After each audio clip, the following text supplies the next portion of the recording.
I thought $1,400 a month would be enough to finally breathe. For the first 4 months in the Philippines it was, and then, 16 months after that, I was sitting in a smaller apartment than the one I'd started in, watching my bank balance drop below $8,000, doing the math I should have done a year earlier. I'm 63 years old. I spent 31 years working for the city of Vancouver. Utilities maintenance, the kind of job that keeps the lights on for everyone else and leaves you invisible. Not glamorous, not particularly well paid for what it demanded from your body, but steady. I told myself steady was enough. Most of those years I believed it.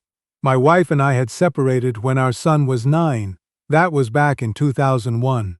I won't get into the details because they don't matter now.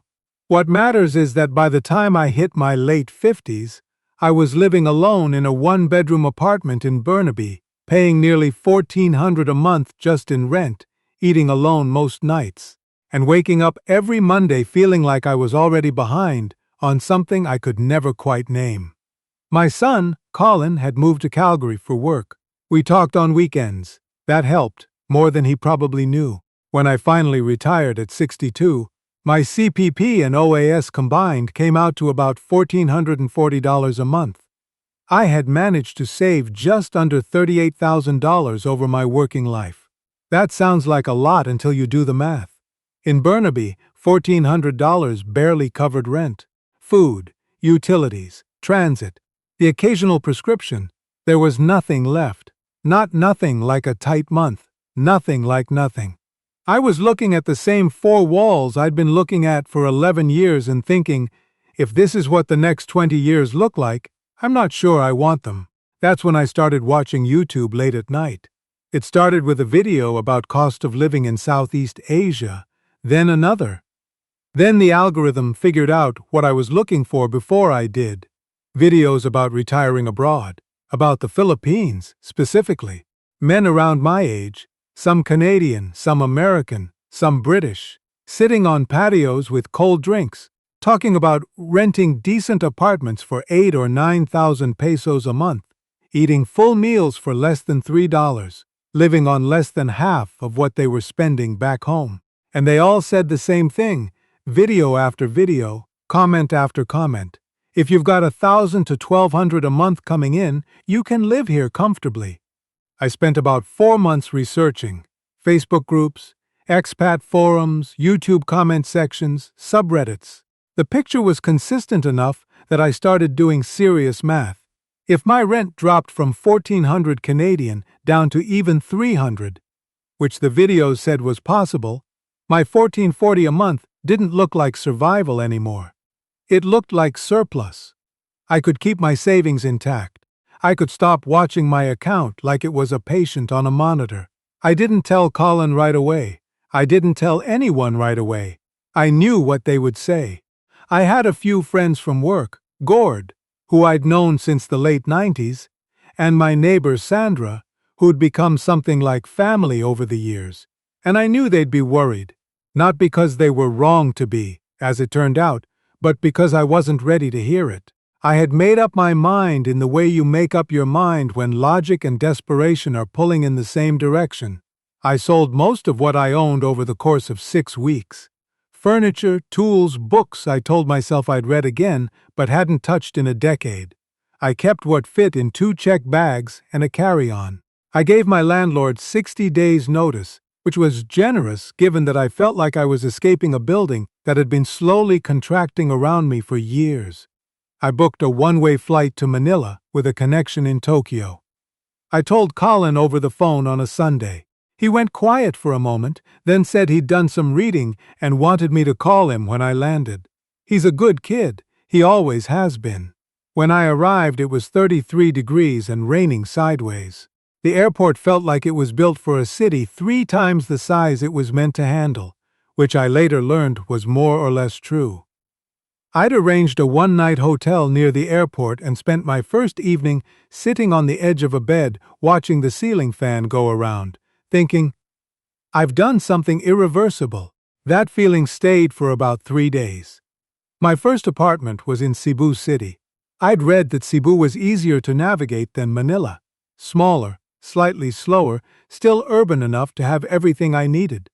It cost me 11,000 pesos a month, which worked out to just under 260 Canadian. No air conditioning in the bedroom, hot water only in the morning when the sun had heated the tank on the roof, walls thin enough that I could hear my upstairs neighbor's television clearly enough to follow the plot. But it was clean, and the math was working.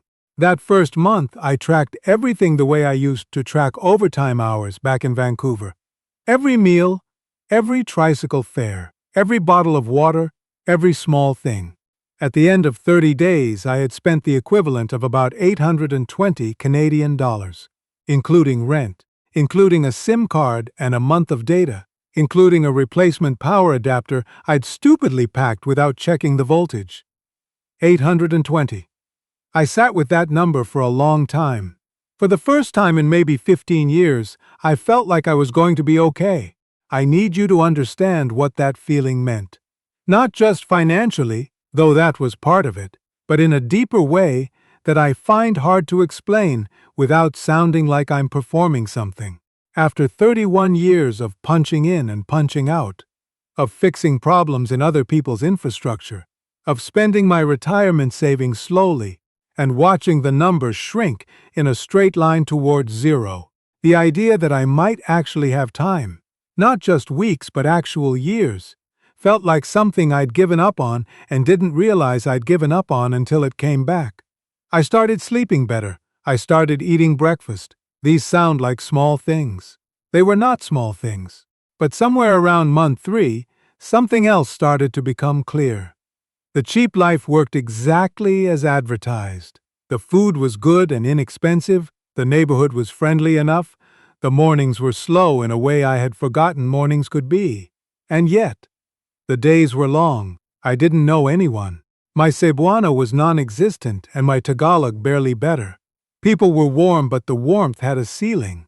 The transactions of daily life, the how are yous and thank yous, that was the depth that was available to me. I walked a lot. I sat in the air-conditioned food court of a mall reading the same 3 books I'd brought because I hadn't found an English bookshop yet. I ate alone 3 times a day. I talked to Colin on Sunday mornings his time, Saturday evenings mine. I talked to Gord occasionally over WhatsApp. I counted down to those conversations without admitting to myself that I was counting down to them. There was a whole week, in month 4, when I genuinely could not remember the last time I had spoken more than a few sentences out loud to another person. I remember standing at a sari-sari store buying crackers and thinking, I have not laughed in so long I'm not sure I remember how.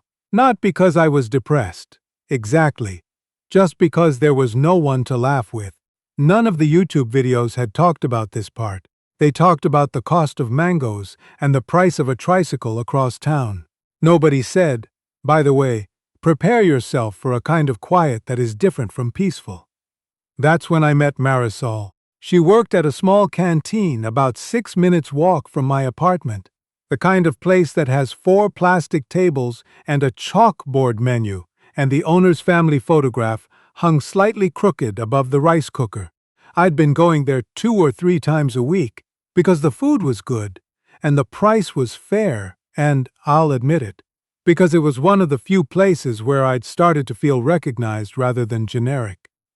Marisol had been working there for about 4 years. She was in her mid-30s, helping support her mother and a younger brother who was finishing his education degree. She had a way of asking questions, real questions, not just the social ones that I hadn't encountered in a long time. She asked about Vancouver once, genuinely curious, and I found myself talking for 20 minutes about things I hadn't thought about in years. The way the North Shore Mountains look from the sea bus in October. What it smells like just after the first rain hits the dry pavement in August. She listened like she was building a picture. I came back more often. Of course I did. It started simply the way these things always seem to start. Not with something dramatic, but with something small that felt entirely reasonable. Her brother needed a set of textbooks for his practicum. She mentioned it the way you mention something you're figuring out, not the way you ask for help. I offered. It was about 4,000 pesos, maybe 95 Canadian dollars. For me, at that moment, in that context, it was genuinely not a significant sum. What felt significant was the gratitude. Not the performed kind, but the kind that comes out quietly, sideways, in the way someone looks at you differently the next time you walk in. That feeling. I had not felt needed in a long time. I want to be honest about that because I think it's the part that's hardest to explain, and the most important thing to understand.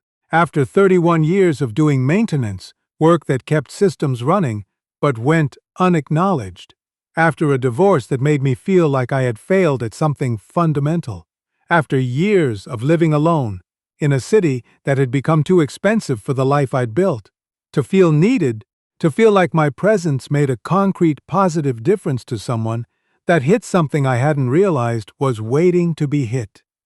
So the second time, about 3 weeks later, when her mother had a doctor's visit that wasn't covered by whatever basic insurance she had, I didn't even hesitate. 6,000 pesos. 140 Canadian. I told myself it was nothing, and in isolation it was. The third time I noticed I was keeping track.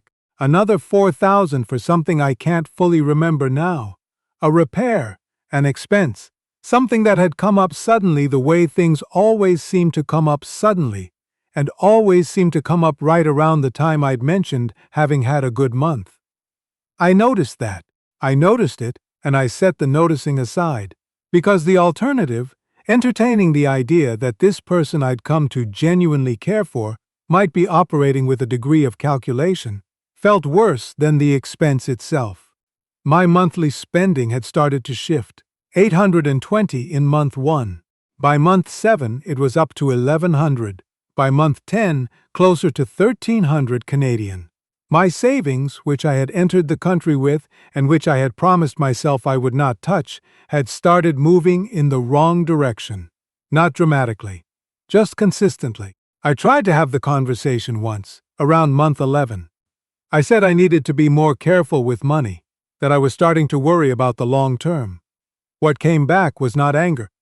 It was something quieter and harder to argue with, a kind of retreat. A few days of shorter messages, of conversations that felt like they were happening behind glass. I backed off. I told myself I'd been wrong to bring it up the way I did. I told myself next month would be lighter. Next month was not lighter. Here's the thing I kept coming back to, the thing that made it so hard to stop. My life had genuinely improved. I had somewhere to go in the morning. I had someone who knew my name and asked about my week and remembered things I'd mentioned in passing. That mattered enormously to someone who had spent months eating breakfast alone in a foreign city, where he didn't speak the language and didn't know a soul. When you've been without that for long enough, you start making decisions with the part of your brain that runs on need rather than arithmetic. I stopped doing the monthly tracking, not because I forgot. I had tracked expenses my entire adult life, but because I didn't want to see what I was seeing. That's a distinction worth sitting with. I knew what the numbers looked like. I chose not to confirm it. By month 14, my savings had dropped to just under 12,000 Canadian. I had entered the country with just over 37,000. I ran the numbers one night, properly, for the first time in months, and I sat with the results for a long time. At the rate I was going, I had about 14 months before those savings were gone entirely. After that, I'd be living exactly on my CPP and OAS, which was $14.40 a month, which was exactly what I'd been trying to escape when I left Canada in the first place. Except now I'd be doing it in a country that wasn't mine, without a social network, without provincial health coverage, without the option to walk into a Service Canada office and ask for help. I called Colin that night instead of waiting for the weekend. He picked up on the second ring, and I could tell from the way he said hello that he already knew something had shifted. I told him most of it. Not everything. There were details I wasn't ready to say out loud, but enough. He listened without interrupting, which took effort, I could tell. When I finished, he said, Dad, I've been worried about this for a while. Not in a way that felt like I told you so. More like a person who has been carrying something and is relieved to finally put it down. I ended things with Marisol the following week. I don't use that phrase casually. There was a relationship there, or something that functioned like one from where I was standing, and I won't pretend otherwise. I told her I needed to stop, that I'd been spending beyond what I could actually afford, and that I had to be honest about that. What followed was a conversation I don't particularly want to revisit. Not hostile, exactly, just final in a way that left no ambiguity about what the arrangement had actually been, or at least what it had become. The calls stopped. The morning messages stopped. The canteen started to feel like a place I should avoid, and so I avoided it. I moved to a smaller apartment in a quieter neighborhood, 8,500 pesos, about 200 Canadian. I cut out everything that wasn't basic. Groceries from the market instead of the convenience store. Cooking most of my own meals. No more impulse taxis when I could wait for a jeepney. I brought my monthly spending back down to under 900 Canadian including rent, which is where it should have been a year earlier. I've been here 20 months now. My savings are sitting at just under 14,000, still enough to give me a few years of cushion if I'm disciplined, and I am being disciplined now in a way I wasn't before. Colin visited for 2 weeks in March. He said it was to see the country, but I think it was mostly to see me, and I was glad for it. Gord has been talking about coming out in the fall. I've started attending a small weekly gathering of expats, mostly Canadians and Australians, that I found through a Facebook group. Nothing profound happens there. We drink bad coffee and complain about the heat, and talk about hockey and home. It's enough. I want to say something that I've been turning over since that night. I sat with the spreadsheet and understood what had actually happened. The retirement math that gets passed around online, on YouTube, in forums, in comment sections, is real, in the narrowest sense. You can live here on under $1,000 a month if your life contains almost nothing but basic survival. Food, a small room, a fan, water, transport when necessary. That number is accurate. I did it myself for a month or two. But the math was never built for living. It was built for surviving, and those are not the same thing. The moment you try to build something that resembles a life, connection, purpose, belonging, someone who is glad to see you, the cost changes. It changes because human beings are not designed for pure economy. We are designed for meaning, and meaning is expensive, and nobody on YouTube who posts about retiring cheap is going to tell you that because it doesn't fit on a thumbnail. What I did not account for when I sat in my Burnaby apartment doing arithmetic at midnight was the cost of loneliness. I did not account for what it feels like to be genuinely invisible for months at a time, or how badly that invisibility can impair your judgment when someone finally turns toward you. I did not account for the fact that vulnerability is a financial condition as much as an emotional one, and that the two are very difficult to separate when you are far from home and have no one who knows you well enough to say, "Wait, look at what's actually happening here." I'm not writing this to warn you away from the Philippines, or from retiring abroad, or from any of it. I'm writing it because I think there's a version of this decision that actually works, and I was not that version. The version that works comes here with more than a budget. It comes with a plan for the thing no spreadsheet measures. Surviving is a number, living is everything else. And I spent 14 months learning the hard way that you cannot run the second one on the margins of the first.